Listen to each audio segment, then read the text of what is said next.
Sejam todos bem-vindos mais uma vez.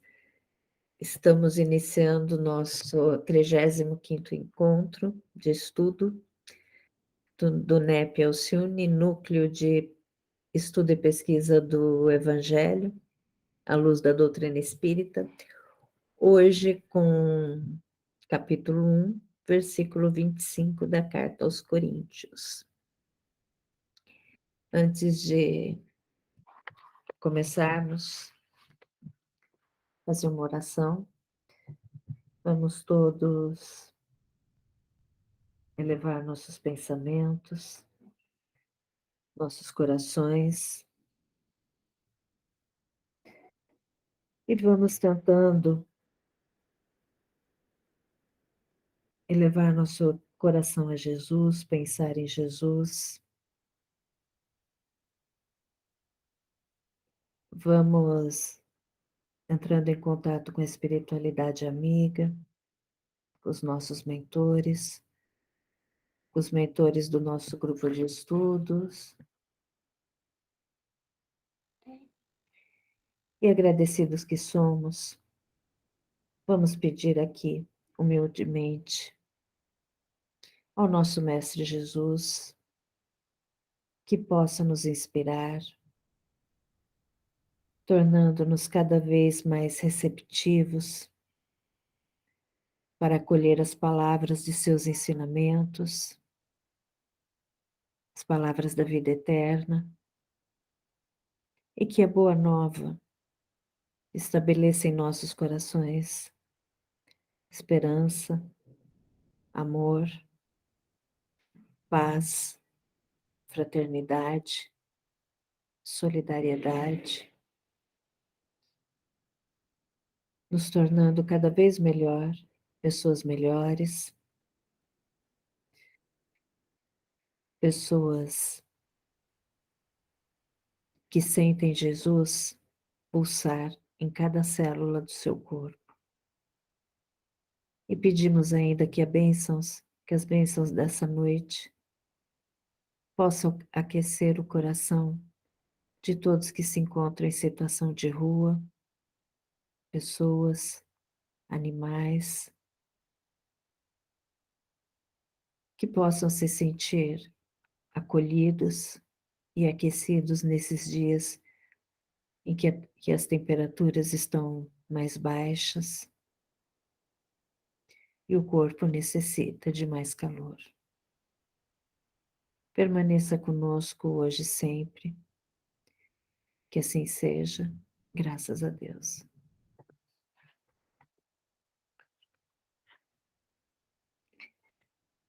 Boa noite, Adriana.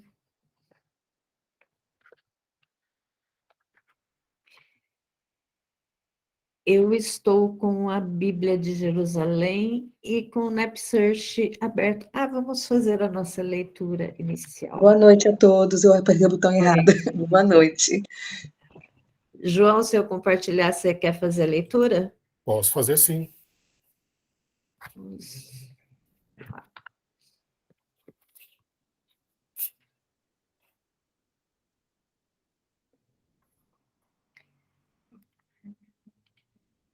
Tá vendo? Tô vendo. Qual que é o livro? Só o livro que eu não estou conseguindo enxergar. É Fonte Vida. Fonte Viva. Da coleção Fonte Viva, Fonte o Viva. livro número 4, Fonte Viva, capítulo 109, A Exemplo do Cristo. Comentário de Emmanuel ao Evangelho de João, capítulo 2, versículo 25. Ele bem sabia o que havia no homem. Comentário de Emmanuel. Sim, Jesus não ignorava o que existia no homem, mas nunca se deixou impressionar negativamente. Sabia que a usura morava com Zaqueu, contudo, trouxe-o da sovinice para a benemerência. Não desconhecia que Madalena era possuída pelos gênios do mal, entretanto, renovou-a para o amor puro. Reconheceu a vaidade intelectual de Nicodemos, mas deu-lhe novas concepções de grandeza e da excelsitude da vida. Identificou a fraqueza de Simão Pedro, todavia, pouco a pouco instala no coração do discípulo a fortaleza espiritual que faria dele o sustentáculo do cristianismo nascente. Vê as dúvidas de Tomé sem desampará-lo. Conhece a sombra que habita em Judas, sem negar-lhe o culto da afeição. Jesus preocupou-se, acima de tudo, em proporcionar a cada alma uma visão mais ampla da vida e em quinhoar cada espírito com eficientes recursos de renovação para o bem. Não condenes, pois, o próximo, porque nele observes a inferioridade e a imperfeição. A exemplo do Cristo, ajuda quanto possas. O amigo divino sabe que existe em nós, sabe o que existe em nós. Ele não desconhece a nossa pesada e escura bagagem do pretérito, nas dificuldades do nosso presente, recheado de hesitações e de erros, mas nem por isso deixa de estender-nos amorosamente as mãos. Muito obrigada, João. Nada, lindíssima lição, hein? Lindíssima, lindíssima. E tem um pouco com a ver, tem relação com o que a gente vai estudar um pouco hoje, né? Alguém está com alguma Bíblia? Ou boa noite, Vera, boa noite, Ju, boa noite, Rosane, boa noite a todos, todas que entraram. Vocês estão bem? Com esse Boa noite. friozinho? Eu estou com a de Jerusalém aqui, capítulo 1, versículo 25. Pois o que é loucura de Deus é mais sábio do que os homens, e o que é fraqueza de Deus é mais forte do que os homens. Alguém tem alguma outra? Ou deixa eu pegar a Bíblia literal do texto tradicional. Porque a loucura de Deus mais sábia do que os homens é, e a fraqueza de Deus mais forte do que os homens é.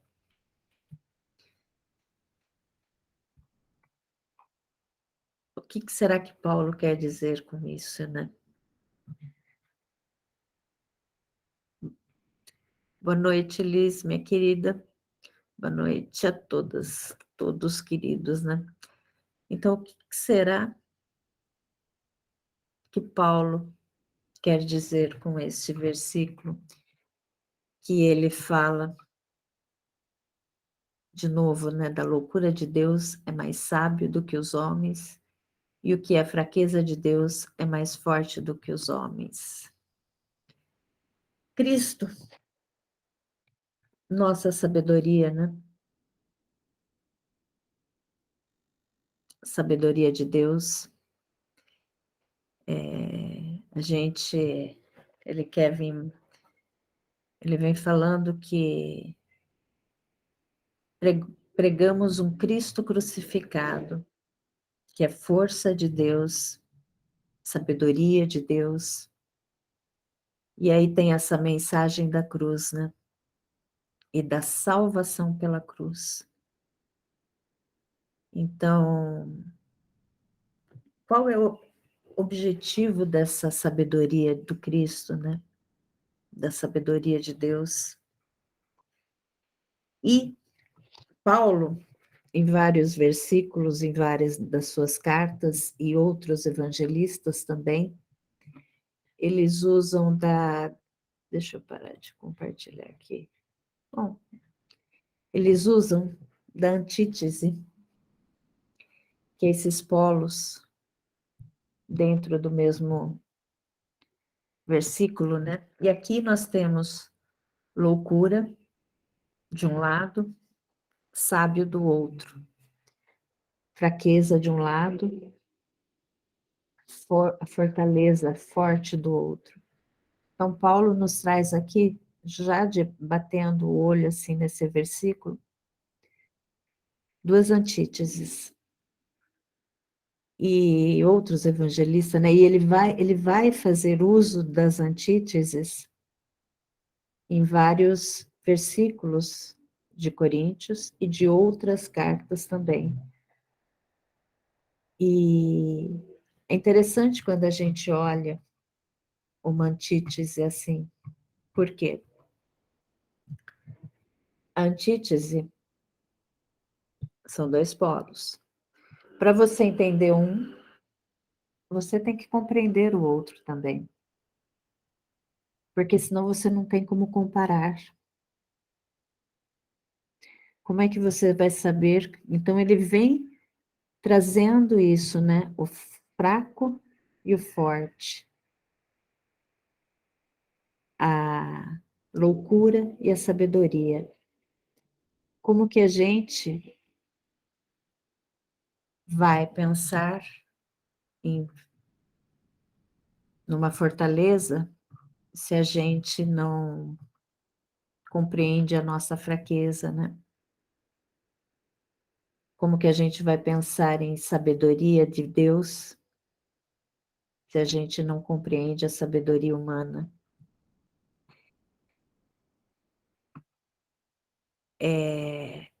Quando que a gente reconhece a sabedoria, né? Pensando um pouco nessa antítese. Quando a gente, às vezes, se deixa levar pela loucura de Deus. Quantas vezes a gente não faz barganhas com Deus, né? Com Cristo. Quantas vezes a gente não nega Cristo. Então, se a gente não entende essa fragilidade da sabedoria humana, se a gente não a compreende, não tem como a gente compreender a sabedoria de Deus. Se a gente não percebe as nossas fraquezas, a gente não vai reconhecer a fortaleza de Deus. Então, esse é a questão da antítese. Os dois contrários num mesmo versículo, para a gente justamente poder entender um ao outro. E Alcione também traz isso para a gente no livro Renúncia, quando ela fala da fraqueza dela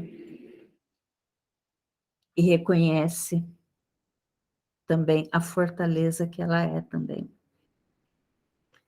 Como que a gente vai reconhecer um momento bom de verdade se a gente não vive momentos ruins? Para a gente reconhecer algo bom, né? Para a gente sentir que aquilo realmente é bom, a gente precisou passar por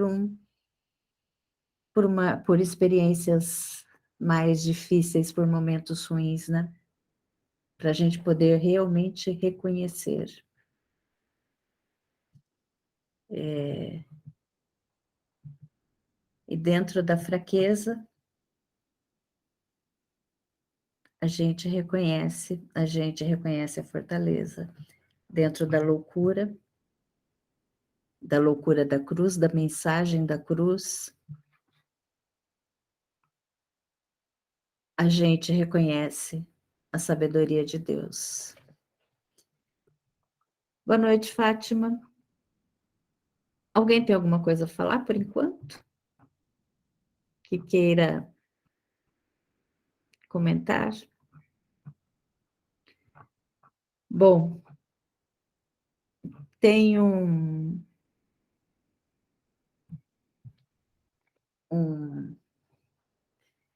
estudioso bíblico, MacArthur, ele explica essa questão ele vem falando que Paulo está dizendo assim também, que mesmo que Deus pudesse possuir qualquer tipo de tolice, mesmo que Deus pudesse possuir qualquer tipo de loucura, ele mesmo assim ele seria o mais sábio de todos. E mesmo se Deus pudesse ter uma fraqueza, Mesmo assim, ele seria o mais forte de todos.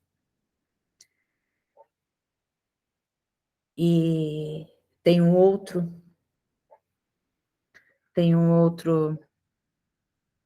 William McDonald, ele diz que, na verdade, não há loucura nem fraqueza com Deus, mas aos olhos dos homens, aos nossos olhos, é realmente mais sábio do que o seu melhor. O que parece ser fraqueza da parte de Deus, aos olhos dos homens, acaba sendo mais forte do que qualquer outra coisa. Então, é só antes da gente começar a pensar um pouquinho, eu bati o olho, eu vi essa antítese, né? E aí eu fui buscar esses, e encontrei esses estudiosos. Os judeus, eles estavam em busca de sinais, né? Como alguns versículos a gente estava vendo. E, de repente, eles estavam tão cegos que o maior sinal estava diante deles, né? Jesus, e eles não viram. Os gregos, que eram amantes da sabedoria, dos sofistas, a retórica, eles não conseguiam distinguir até onde ia a sabedoria de Deus, até onde ia a sabedoria humana e aonde que começava a sabedoria divina.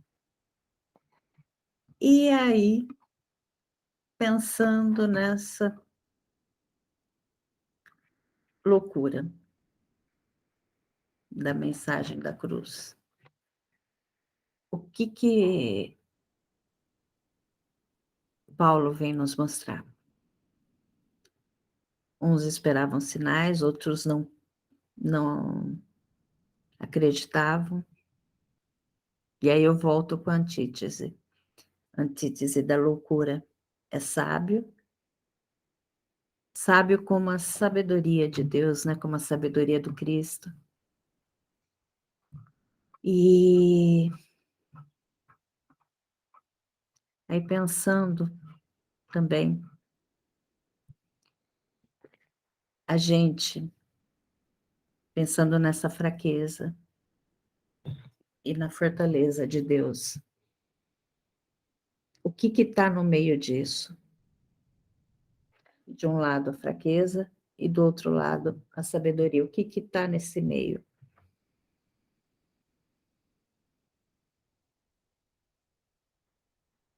A nossa escala evolutiva, o nosso desenvolvimento. E aí, pensando em desenvolvimento nosso, alguém quer falar alguma coisa, por enquanto? Ou posso seguindo nos meus estudos? Pensando nesse desenvolvimento humano, nessa escala, nesse caminho entre a fraqueza e a fortaleza. Tem o nosso desenvolvimento. E para ter o nosso desenvolvimento, primeiro, Deus, ele oferece tudo para a gente, mas ele impõe alguma coisa para a gente?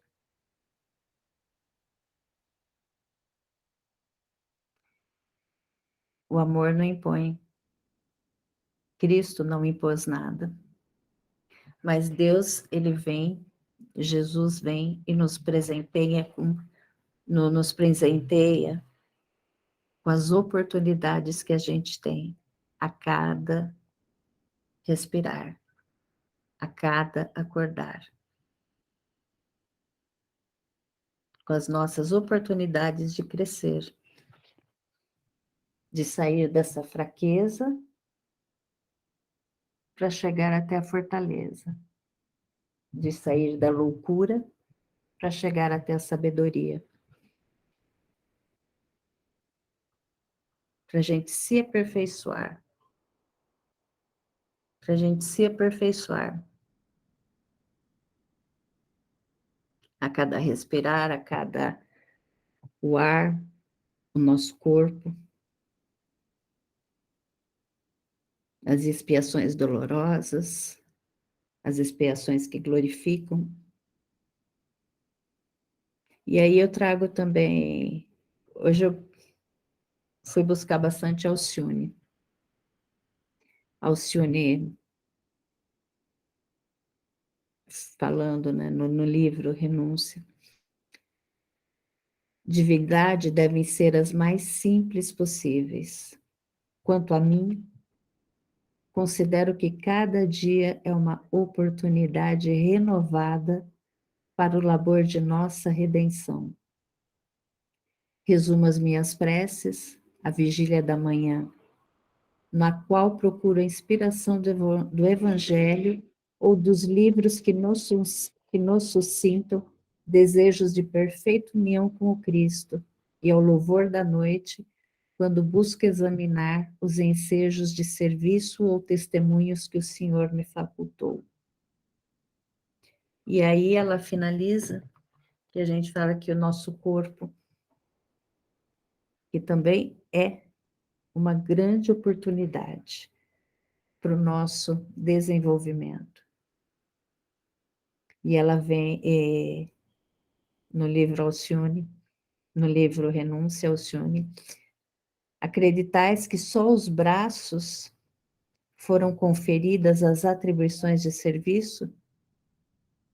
Os ouvidos trabalham quando ouve, os pés quando caminham, a língua esforça-se a inteligência e a inteligência atua. Então, o nosso corpo também faz parte do desenvolvimento. Não é só as experiências. E eu também fui buscar em Sementeira da Luz, Neio Lúcio. Ele fala do batismo da luz. A grande lição é extrair-se de que o tempo, numa escola como a Terra, deve ser valorizado em justa expressão por todas as formas suscetíveis de intensificar o progresso. Dentro dessa concepção, o passado e o futuro quase passam a não existir, porque são margens de um só caminho, e esse caminho é o presente do espírito. E aí, mais um processo do desenvolvimento. Cada um tem o seu nível de desenvolvimento. Eu estou num nível de desenvolvimento, a Vera está em outro, a Graça está em outro, o Reginaldo está em outro, o João está em outro. Cada um tem o seu nível. No mesmo caminho, cada um tem o seu nível. Mas, para a gente reconhecer, a importância da gente reconhecer aonde nós estamos. E a gente reconhecer aonde o outro está. De nada adianta eu saber onde eu estou no meu caminho se eu não consigo reconhecer o outro. Qual é o lugar que ele está? É a mesma coisa uma árvore. Adianta eu exigir que uma árvore frutifique se ela está começando a desabrochar as suas folhinhas? Ela não vai frutificar. Então não adianta, eu tenho que reconhecer no outro e aceitar principalmente. que cada um tem a sua escala evolutiva. E aí também Sementeira de Paz. Hoje eu fui nos Neio Lúcio também, na Alcione e em Neio Lúcio. Sementeira da Paz. Nesse passo, as aquisições espirituais tenderão invariavelmente à subida aos dois polos, a fraqueza e a sabedoria, a loucura, não, a fraqueza e a fortaleza, a loucura e a sabedoria, a importância do caminhar, a subida. Aliás, é necessário considerar também a juventude moral, mental de muitas criaturas com a responsabilidade administrativa do momento. Aqui é imprescindível recordar o mestre e reconhecer que não se colhem uvas no espinheiro. Então, a importância da gente, na nossa escala evolutiva, é respeitar aonde cada um está. No nosso caminho, nesse caminho. E esse caminho, para a gente chegar até a fortaleza de Deus, para a gente chegar até a sabedoria dos sábios e não na sabedoria humana. Além de reconhecer o outro, cada um, que cada um tem a sua escala evolutiva, se a gente está num caminho, a gente já sabe onde a gente quer chegar, a gente vê o fim do caminho, a gente vê um propósito, uma direção. Aonde que a gente quer chegar? Aonde que cada um quer chegar? E aí a gente vai caminhando para chegar aonde a gente quer chegar. Ou passar de ano, ou desencarnar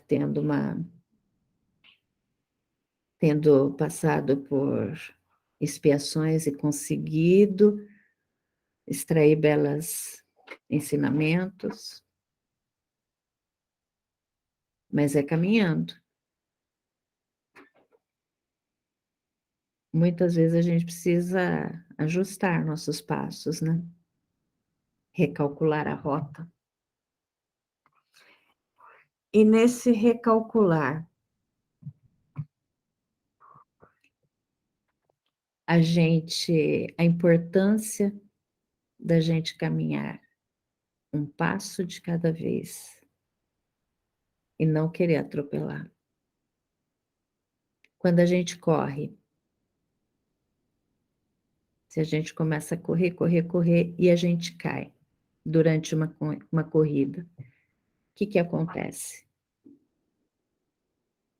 A gente vai se machucar bastante. A gente tende a se machucar mais, mesmo num carro. Se a gente está andando com o carro a uma velocidade alta, se a gente tem queda do carro, o carro bate,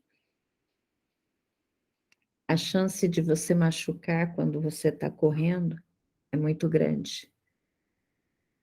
Mas e quando a gente está caminhando, passo a passo,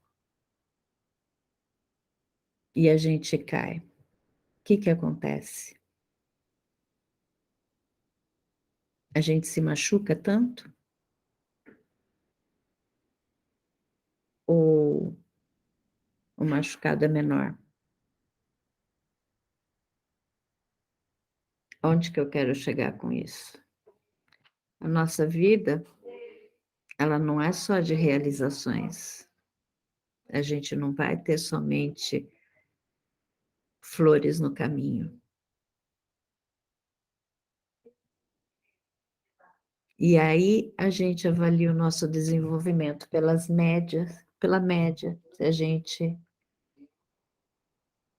consegue cair e se levantar rápido, porque o tombo não foi tão grande, a gente não se machucou tanto, ou a gente estava correndo no nosso caminho, atropelando tudo, e quando a gente caiu, o tombo foi bem maior.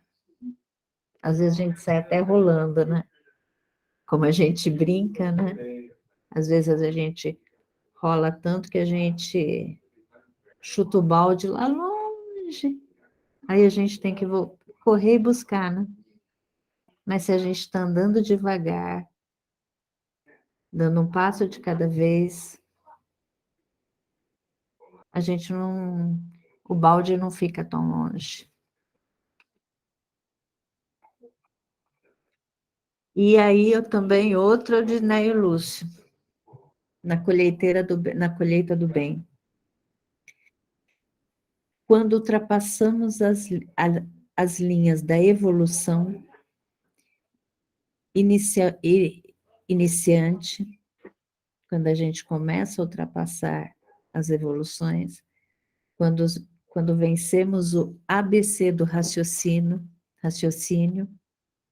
e alcançamos uma compreensão mais vasta, a sabedoria chegando.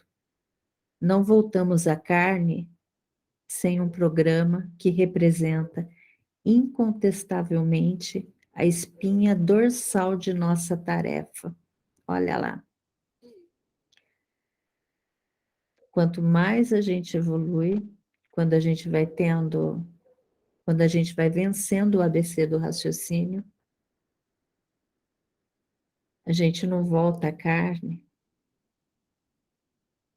sem as provas justas, sem um programa que representa a espinha dorsal de nossa tarefa. Conforme a gente vai evoluindo, a nossa tarefa também vai evoluindo.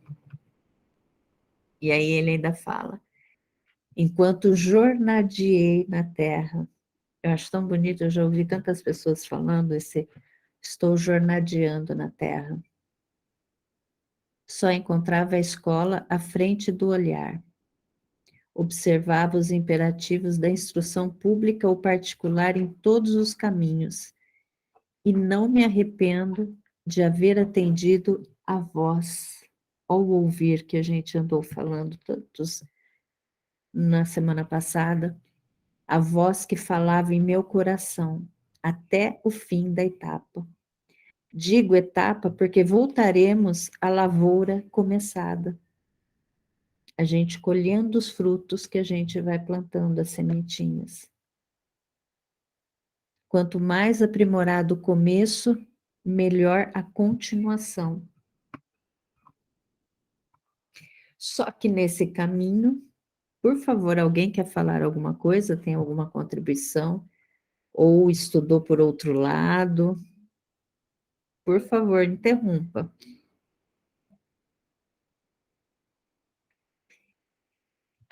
E nessa caminhada, como eu falei ali há pouco, que a vida não é linear, né? Não é só realizações. Quanto mais a gente evolui, tudo vai ficando flores, não é? Eu fui buscar em Haroldo também, no livro Somos Muitos, Somos Um, quando ele fala: há também outro aspecto primordial da abordagem paulina, da abordagem paulina. Talvez ele tenha sido o primeiro apóstolo a indagar, falando de Paulo. Talvez ele tenha sido o primeiro a perguntar: o que iguala os seres humanos a despeito das suas imensas diferenças? O que iguala? O que torna a gente igual diante das inúmeras diferenças que a gente tem? Como interagir, comunicar, levando em conta esse ponto comum a todos, a nós todos? Ele ainda pergunta: qual a posição do Evangelho em relação a esse ponto comum da humanidade? Alguém tem alguma noção de qual é a resposta que Paulo vai dar a essa pergunta que ele mesmo, que talvez tenha sido ele o primeiro apóstolo a indagar, o que iguala a todos? Alguém tem alguma noção do que Paulo vai falar? Todos estamos evoluindo, estamos tentando fazer Mas alguma isso coisa. iguala a tudo? Não, ele vem falar que é a dor. Tem a ver isso. Dor. Não tem jeito, no nosso caminho a gente vai passar por dores.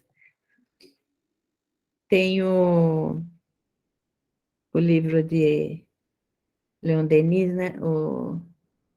Da dor, aquele livro bonito, o ser, o destino e a dor, né? Aí, o Cristo, ainda no livro do Haroldo, o Cristo é o Consolador, enviado por Deus para aliviar o sofrimento humano. E é o próprio Cristo, e o próprio Cristo enviaria um outro conselho. Isso mesmo, o problema do ser, do destino e da dor. E o próprio Cristo enviaria um outro consolador após sua partida do mundo corporal. Quem que é? A essência consoladora do Evangelho pode ser resumida no amor incondicional, puro e desinteressado, na indulgência, na caridade e no perdão, e nas virtudes que nos conduzem ao sede perfeitos, como é perfeito o vosso Pai que estás no céu. E aí ele ainda fala de Kardec aqui, do texto da codificação que nos ajuda a compreender melhor esse tema. Kardec fala: Deus criou todos os homens iguais para a dor. Pequenos ou grandes, ignorantes ou instruídos, sofrem todos pelas mesmas causas, a fim de que cada um julgue em sã consciência o mal que pode fazer. Com relação ao bem, infinitamente variado nas suas expressões, não é o mesmo critério. A igualdade em face da dor é uma sublime providência de Deus, que quer que todos os seus filhos, instruídos pela experiência comum, não pratique o mal, alegando ignorância de seus efeitos. E são os caminhos que a gente vai percorrer, nesses polos que Paulo traz, nessas antíteses, que os outros evangelistas, que é importante quando a gente vê a antítese nesses versículos, a gente saber reconhecer que a gente só consegue ver o outro lado se a gente já passou por esse. E a gente percebe como se a gente está nesse caminho, sabendo o nosso lugar do caminho. Alguém tem alguma coisa a falar? João, por favor. Meu querido, pode falar. Me ocorreu aqui, Silvia André, tentar pegar uma argumentação um pouco diferente, mas eu vou tentar, no final, fazer uma amálgama, né? Tentar mesclar com essa sua retórica aí, que também está muito boa, principalmente na questão da dor enquanto veículo pedagógico num planeta de provas e expiações, né? Porque vamos começar o raciocínio na lógica pois nós pregamos o Cristo crucificado, que é escândalo para os judeus e é loucura para os gentios. E antes Paulo fala assim, porque os gentios pedem sinais e os judeus pedem sabedoria. Estava comentando com a Graça aqui no chat, a Graça estava perguntando para a gente na influência filosófica de Paulo. A cidade de Tarso, onde Paulo cresceu e foi educada, ela é um dos recônditos, um dos recantos mais arraigados do estoicismo, né? A cidade de Tarso é conhecida como ter grandíssimos filósofos estoicos. Então, a tradição admite que Paulo tenha aprendido com os estoicos na educação formal dele. E os estoicos, ao contrário dos seus combatentes e opositores, os epicuristas e os eclemistas, eles pregavam a transcendência, a coisa metafórica, né? A metafísica, aliás, desculpa, a coisa metafísica, a transcendência, o logos divino. Então, eles acreditavam que havia uma ordenação universal que era regida e ordenada, né, por uma inteligência suprema, absoluta, incontestável, infalível, supremamente, inimaginavelmente perfeita. E Paulo cresceu acreditando nisso, e vamos entender que, junto com essa crença gentia filosófica, Paulo também foi educado na mais refinada cultura judaica. Então, imagine a cabeça de Paulo pensando em Deus. O potencial, o poder do logos divino que vinha da educação formal dos estoicos. Deus era a suprema, a força máxima da natureza. Nada era ou nada podia se opor a Deus, e Deus era a vontade suprema de tudo que no universo se ordena. Visão dos estoicos. Juntamente com isso, os judeus pregavam que Deus era a sabedoria máxima, todo conhecimento vinha de Deus. Então, de um lado, os estoicos com a força do logos divino, do outro lado, os judeus com a sabedoria incontestável e plena de Deus. Então, pense Paulo falando, mas os gentios pedem sinais, quando ele fala do Cristo crucificado. Jesus fez sinais maravilhosos entre os gentios. Né? A cura a mulher, a conversa com a mulher no poço de Sícar, a cura da filha da mulher cirofenícia, a cura do servo do centurião, a cura do mudo surdo em Decápole. Qual sinal faltou, então? E os judeus pedem sabedoria. Antes do Messias, Deus mandou um sem número de profetas anunciando como seria a chegada desse Messias. Então não haveria possibilidade de se alegar ignorância, porque todos os sinais se cumpriam em Jesus. Todas as profecias se cumpriam em Jesus.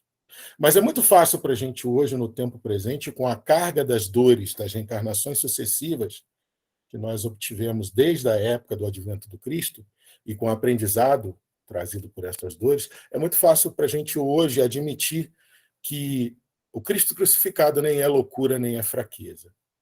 Mas imagine para as pessoas daquela época, vamos começar pelos gentios, alguém que se diz como Jesus se dizia, né? Um rabi, um mestre da retórica, um mestre do pensamento, que era como os gentios viam Jesus. Se permitir frente a Pilatos, frente à clemência de Pilatos, que é o mais sensacional da coisa. Pilatos não tinha obrigação de ter clemência com ninguém. E Pilatos, ainda assim, segundo as narrativas, pergunta a Jesus: eu tenho poder de te salvar. Seu reino é ou não é desse mundo? E Jesus responde: se o meu reino fosse desse mundo, os meus ministros estariam aqui. Isso realmente parece se permitir e não usar a benemerência de Pilatos a favor de salvar a sua vida, realmente parece uma fraqueza muito grande. E, ao mesmo tempo, a fala dele com Pilatos parece uma loucura. Como assim esse homem fala isso para Pilatos frente à clemência de Pilatos? Ele podia falar qualquer coisa que Pilatos salvaria ele, menos isso. Então, para o povo daquela época, a mim me parece que Jesus se entregar à crucificação era, sim, fraqueza e loucura. Mas do advento do Cristo até hoje, a gente observa o seguinte: as loucuras, o que nós enxergamos como loucura e fraqueza, vem se repetindo nas eras. Eu vou dar um exemplo para vocês, 2 exemplos que me ocorreram durante a fala da Silvia Andréa. Agostinho doutor em retórica, durante todo o caminho de hedonista que ele teve, os anos, as décadas a fio como doutor em retórica e hedonista, Santa Mônica ia atrás dele aonde ele estivesse, em silêncio, no anonimato, nem sempre ele sabia e sempre orando, porque Santa Mônica acreditava que Agostinho era predestinado a ser um doutor da lei divina, até o dia que Santo Ambrósio convence Agostinho e ele é batizado e é convertido e se torna o maior, na minha opinião, se vocês me permitem, o maior doutor da Igreja primitiva. Segundo Agostinho, pelos escritos de Agostinho, que nós entendemos a deidade, entendemos Deus e conseguimos entender a cristologia de Jesus de um jeito, inclusive, que permitiu o advento do Espiritismo ser concretizado no planeta Terra. Sem os ensinamentos de Agostinho, a gente provavelmente teria um entendimento da doutrina dos espíritos muito parco, muito confuso, muito insólito. Mas Agostinho, quando fez a retórica, quando se tornou doutor de retórica, o mundo pedia para que ele fosse doutor de retórica. O mundo pedia para ele que ele fosse hedonista, porque com o cabedal de conhecimento dele, ele teria portas abertas para quaisquer, no caso, sensações carnais prazerosas. Ele tinha acesso a tudo que era do âmbito da materialidade. Mas Santa Mônica ia atrás dele com a proposta de que o que você sabe e pelo que você é respeitado saber, Agostinho, ainda não é nada perante a vida eterna. Ainda não é nada perante Deus. Então, Agostinho, na virada de chave dele, entendeu que a verdadeira sabedoria, para deixar de ser louco, ele teria que ele teria que passar de ser louco para o mundo para poder deixar de ser louco para Deus. Algum tempo depois, em Assis, o filho de um grande comerciante da região, um dos maiores comerciantes da região da Itália antiga, resolve ser escudeiro dos torneios medievais muito famosos na época.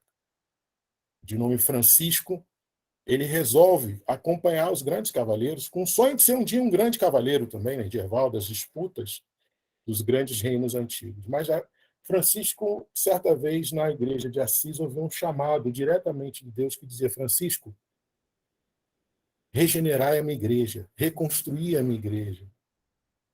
E ele achava que essa reconstrução era material, era reconstruir a capela. E desde cedo Francisco tinha uma característica que deixava os pais dele e toda a comunidade de Assis extremamente incomodada. Francisco não podia ter nada a mais em seu poder, que ele sempre dividia com quem tinha menos que ele. E o tempo passou e diz a tradição católica que aos 25 anos Francisco finalmente entendeu o pedido que Deus fez com ele na Capela de Assis, que regenerar a igreja era regenerar a igreja literalmente, regenerar o jeito que a instituição Ecclesia, instituição igreja, lidava com Deus e com os prosélitos. E aí a gente já sabe como que termina. Francisco era fraco perante o mundo, porque ele abdicou das posses materiais que eram suas por direito de herança. Mas ele sabia que um homem com posse material era louco perante Deus.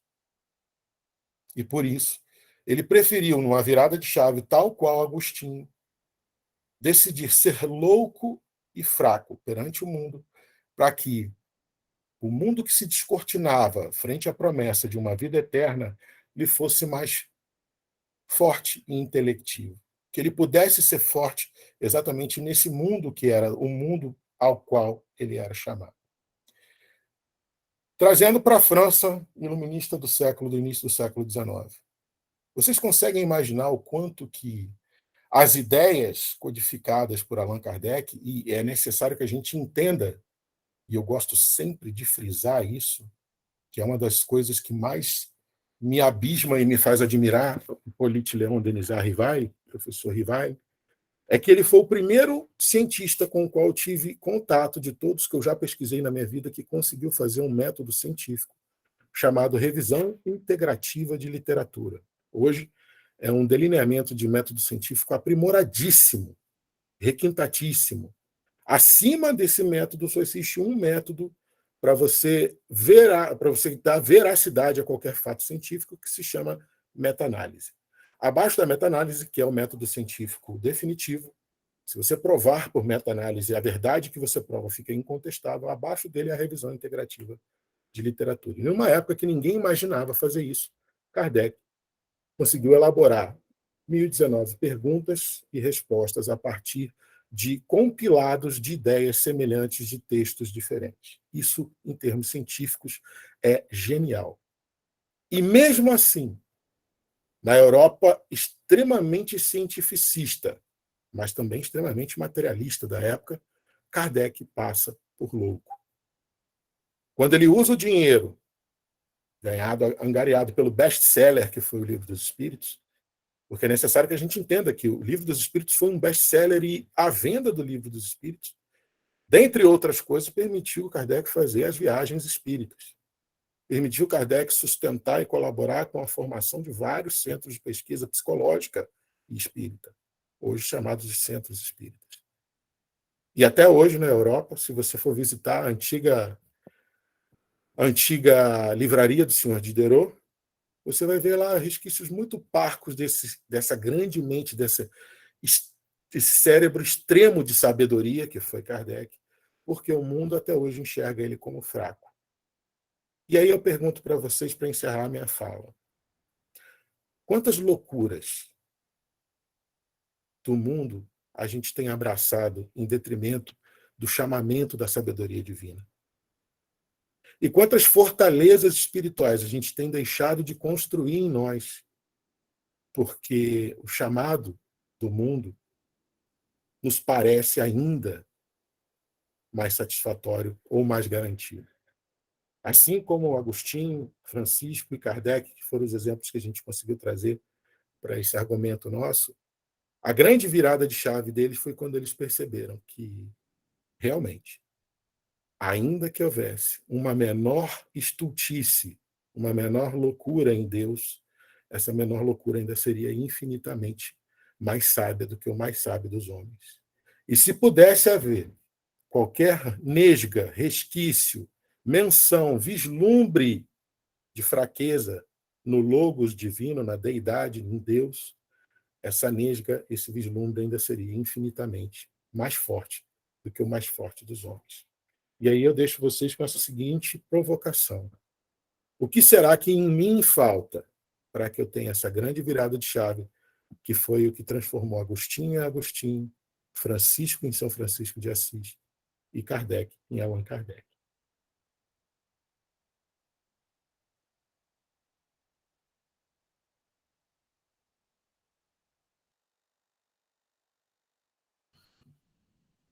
Alguém quer falar? Alguém quer começar a falar?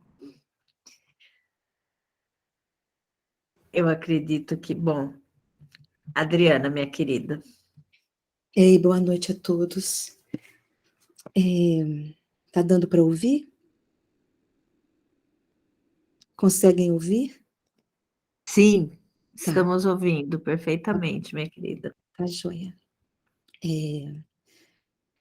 Nessa parte que nós estamos estudando hoje, né, quando nos fala da loucura de Deus, que é mais sábia do que os homens, e a fraqueza de Deus é mais forte que os homens, me lembra quando às vezes costumamos ouvir, quando alguém fala assim, eu vou perdoar aquela situação, mas você é louco de perdoar isso, porque a pessoa te fez, né? E outros exemplos nesse sentido, que a postura correta é buscar seguir o que o Evangelho está nos ensinando, às vezes é interpretado por esta palavra loucura, né? Quanto Jesus fez, falou, e foi entendido por tantos como loucura, como desvario, de alguma forma. E o versículo fala dessa sabedoria divina, né?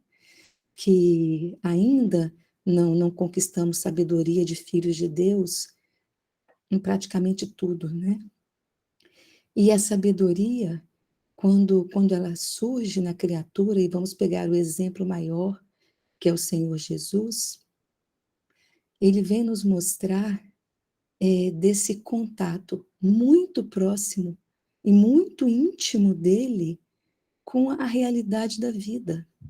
Uma realidade que nós, por vezes, desconhecemos ou já ouvimos dizer, mas ainda não adquirimos forças para poder tentar realizar ou permanecer buscando realizar essa realidade. Então, essa sabedoria do Cristo, isto é, sabedoria nesse sentido, né, de conhecer a realidade da vida, vida com todas as letras maiúsculas, né, que são as leis divinas, e ter esse contato e essa vivência com essa realidade é sabedoria, né? A sabedoria, então, do Cristo levou ele a quê? A ele saber lidar com todas aquelas situações difíceis que ele encontrou aqui neste mundo e veio para nos instruir. E ele fez dele mesmo um exemplo para nós. O exemplo que nós devemos seguir, quer dizer, o próprio Cristo é essa escola viva para nos ensinar a viver, para nos ensinar o verdadeiro roteiro da nossa vida, o verdadeiro caminho que devemos seguir, porque muitas vezes nós vamos margeando, quando quase sempre estamos andando fora da estrada, né? Então, ele é essa escola. Então, essa sabedoria, quando conquistada, e vamos sempre pegando Cristo como exemplo, leva ele a perceber coisas que nossos olhos não percebem, mas é porque ele tem a sabedoria. Leva ele a nos contar todas aquelas parábolas, por quê? Porque ali ele encontrou uma forma sábia de nos ensinar a entender o porquê estamos aqui, o para que estamos aqui. Quando nós perguntamos a nós mesmos nas situações das nossas vidas, né? Por que essas coisas nos acontecem, porque aquelas coisas não nos acontecem, a sabedoria é que vai nos levar a entender tudo isso. Mas nós ainda não compreendemos a sabedoria divina. Nós só conseguimos entender aquilo que os nossos olhos enxergam realmente fisicamente, a poucos metros adiante. E aquilo que nós não entendemos, nós pensamos que é loucura. Me vem a lembrança aquela história do peixinho, né? Aquela história do peixinho que está lá no fundo do mar e quando ele começa a dizer para os outros lá que tem um mundo aqui fora, fala assim, você está louco, peixinho? Tem isso não, como é que a pessoa vai viver fora da água, né? E alguém aqui pensa assim, como é que vai respirar dentro da água? Que loucura, que ideia, isso não existe. Mas é porque nós não conhecemos e achamos que por não conhecermos, não existe ou não é verdade. E na realidade não é isso. É porque nós ainda trazemos muita ignorância e não compreendemos essa sabedoria e falamos que é loucura. Mas na realidade não é assim, né? No quinto evangelho, no item 43, fala bem assim, os discípulos perguntaram a Jesus, quem és tu que nos dize tais coisas? E respondeu Jesus a eles, pelas coisas que vos digo, não conheceis quem eu sou? Vós sois como os judeus que amam a árvore e detestam o seu fruto, ou amam o fruto e detestam a árvore. E fiquei pensando, lendo esse trechinho agora, como que muitas vezes nós gostamos tanto de algumas criações de Deus, mas quando se fala em Deus, ou quando se fala nas regrinhas da vida que ele deseja que aprendemos, né? Que aprendamos, aí nós já não gostamos, porque foge aquilo que a nossa condição alcança de entender e realizar. E vem Paulo lá adiante, lá em Romanos, e fala assim, dizendo-se sábios, tornam-se loucos. E depois ele fala, ninguém se engane a si mesmo. Se alguém dentre vós se tem por sábio neste mundo, faça-se louco para ser sábio. Né? Quer dizer, busque a realidade, busque entender aquilo que está nas entrelinhas. É esse tirar o espírito da letra que a doutrina vem, né? E nos ensina que nós devemos fazer esse raciocínio, nós buscarmos ler com sabedoria, entender com sabedoria, buscar a realidade da vida, para que aquilo que nós pensamos que é loucura se abra diante das nossas visões e nós possamos realmente passar a ver que não é loucura. É loucura para nós que somos aprendizes, mas é a realidade da vida. que o Cristo veio nos ensinar. É isso, Silvia. E amigos.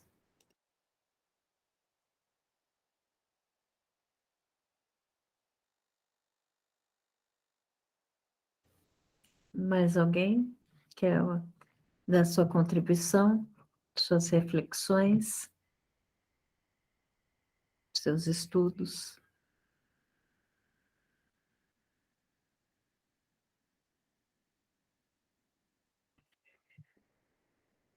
Bom, então eu vou falar um pouquinho enquanto quando alguém pedir a palavra, eu encerro minha fala. Que falta em mim, né? Que falta em mim para carregar essa mensagem da cruz, para carregar essa cruz. Eu imagino, né, João trouxe o exercício da gente imaginar Paulo, imaginar aquele contexto histórico, né? Cristo ter sido crucificado. Cristo sendo crucificado, como a gente já viu e como a gente sabe, de maneira mais cruel, né? E para muitos, ver aquele Cristo crucificado, talvez tenha visto como uma fraqueza de Deus, que enviou seu filho para ser crucificado. E para os que acreditaram na mensagem da cruz, no que aconteceu naquele dia sombrio, né? Naqueles dias sombrios que que antecederam e depois até Cristo ressurgir. E após os que pregavam essa loucura desse Cristo que havia sido crucificado. E aí eu penso também nessa carregar a cruz, símbolo de esforço e renúncia, sacrifício, boa vontade, fé.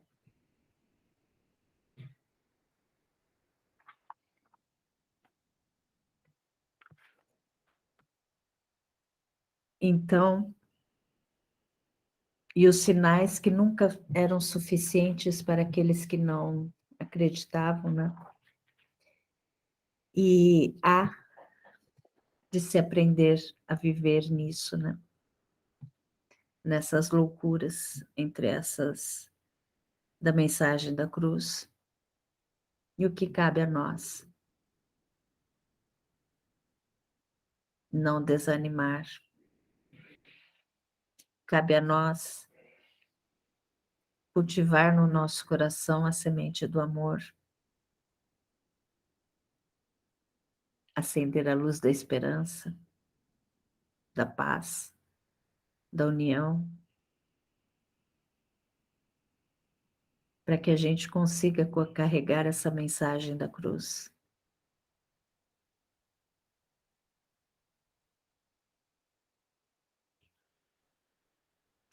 E para a gente não sucumbir à dor, como muitos sucumbem, né?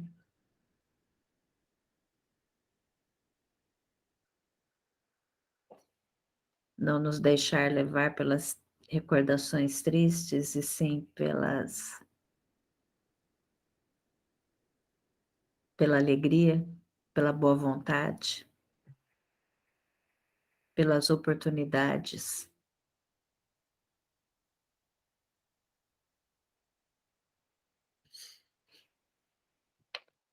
Mais alguém tem alguma contribuição? E eu também, deixa eu ver o que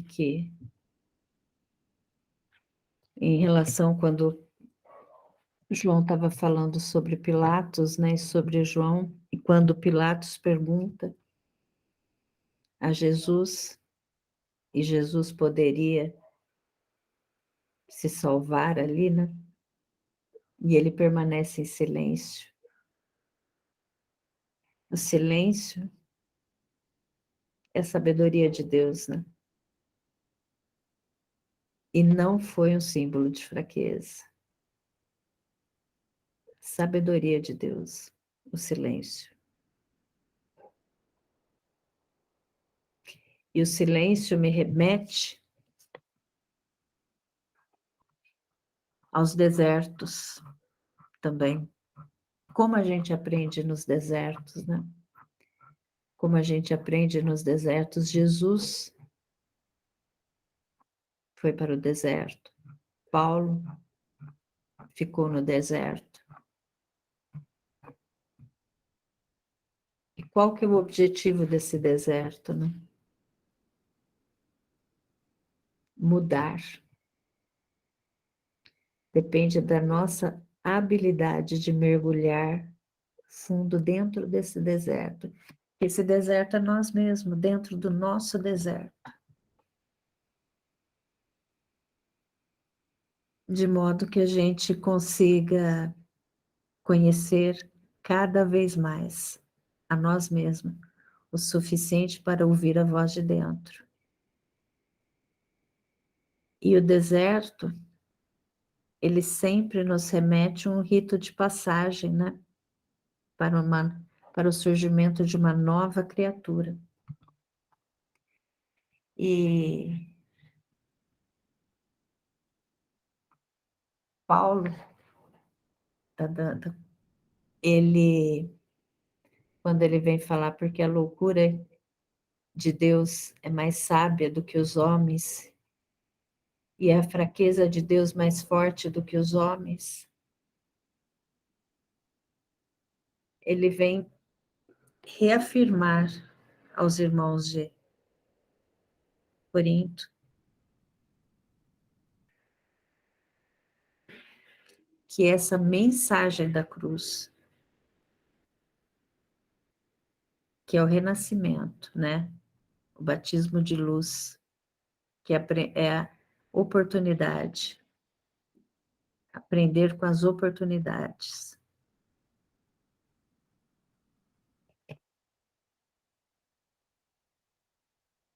Que Cristo, que a sabedoria é a sabedoria de Deus, é a sabedoria do Cristo. Então ele ficou um tempo ali com a comunidade e eles esqueceram que a sabedoria, que a fortaleza é de Deus, é do Cristo.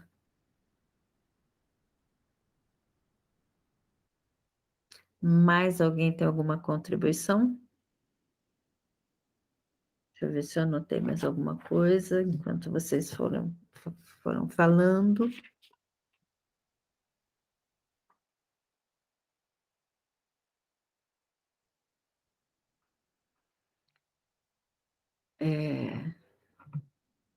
E por que que é difícil, né?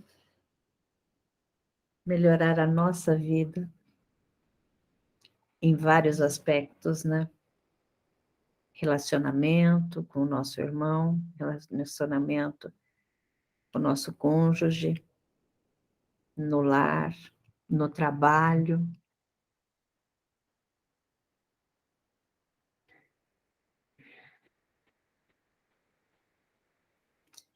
Aprender a refletir, a importância da gente aprender a refletir, aprender a meditar, sentir e vivenciar cada palavra do Evangelho.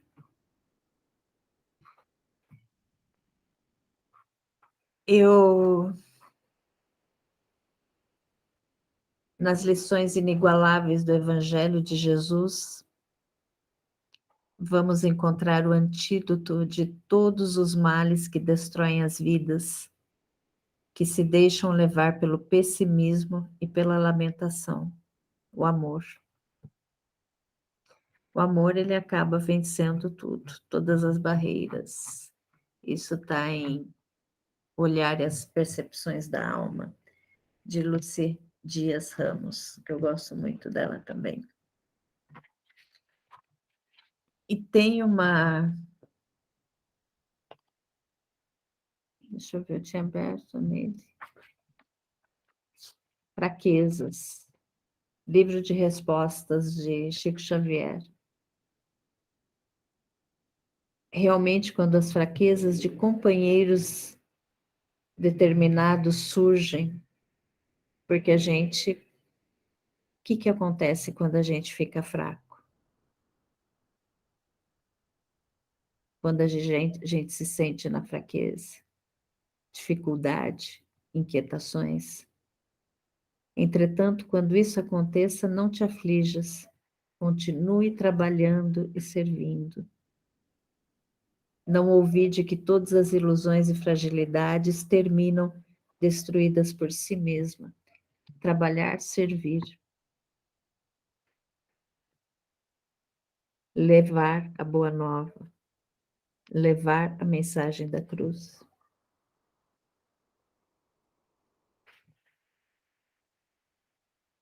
E se atentar à sabedoria divina, sabedoria de Deus.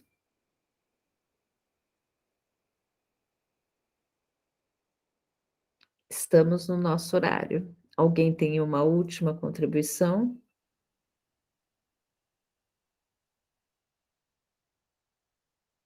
Ou podemos encerrar?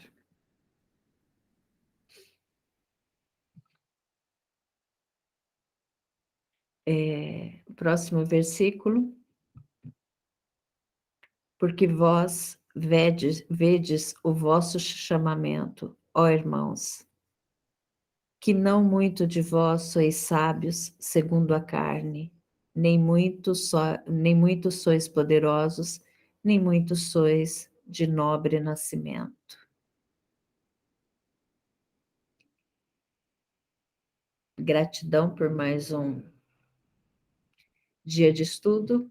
Quem pode fazer nossa prece final, nosso encerramento? E que a gente possa levantar diante de nossas fraquezas, né? Sempre que surgir as fraquezas, a gente lembrar da sabedoria de Deus. Sempre quando acharmos que nós estamos em loucura, lembrar da sabedoria de Deus, quando estivermos nas nossas pedras de tropeço.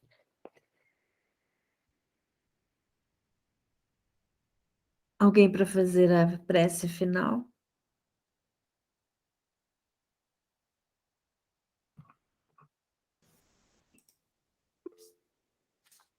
Adriana. A Drícia está com a voz rouca hoje, não está com a voz diferente, minha querida? Meu amor, desde sexta-feira da semana passada, é uma laringite e uma sinusite. Elas combinaram de vir juntas. Sua voz está Mas, diferente. tá, eu estou falando esses dias, teve dia É, que eu nem falei, mas graças a Deus está melhorando. que bom. Então vamos agradecer a Deus. Agradecer a Deus, a nosso Pai maravilhoso, ao nosso Senhor Jesus, por todo o bem que Eles nos fazem. Obrigada, Pai, por ter nos dado a vida e por nos conceder o Cristo, nosso Senhor, como grande amigo, como nosso divino Mestre, que vem trazer a sua sabedoria para nos ensinar a viver, para nos ensinar a entender melhor as suas leis, Pai. Senhor Jesus, rogamos ao Senhor que pelos seus métodos tão inteligentes, o Senhor possa tirar de nós tudo aquilo que não deve ficar. E que o Senhor coloque em nós tudo aquilo que devemos aprender. Que possamos compreendê-lo, ainda que deste jeito limitado que temos, mas que podemos compreendê-lo, Jesus, tendo sempre a certeza a cada dia que o Senhor é o caminho que devemos seguir. Se pudermos pedir, dai-nos forças. E como o Senhor nos ensina no Evangelho, para pedirmos a Deus sabedoria, ajuda-nos, Senhor, a ter sabedoria, para vivermos cada vez mais próximos, conforme as leis divinas. Graças a Deus. Meus amigos e irmãos queridos, gratidão por mais um dia junto, por mais um dia juntos de estudo. Que tenhamos uma ótima semana, fiquem todos com boa saúde, bom ânimo, e a gente se encontra no próximo domingo. Beijos, boa noite para todos.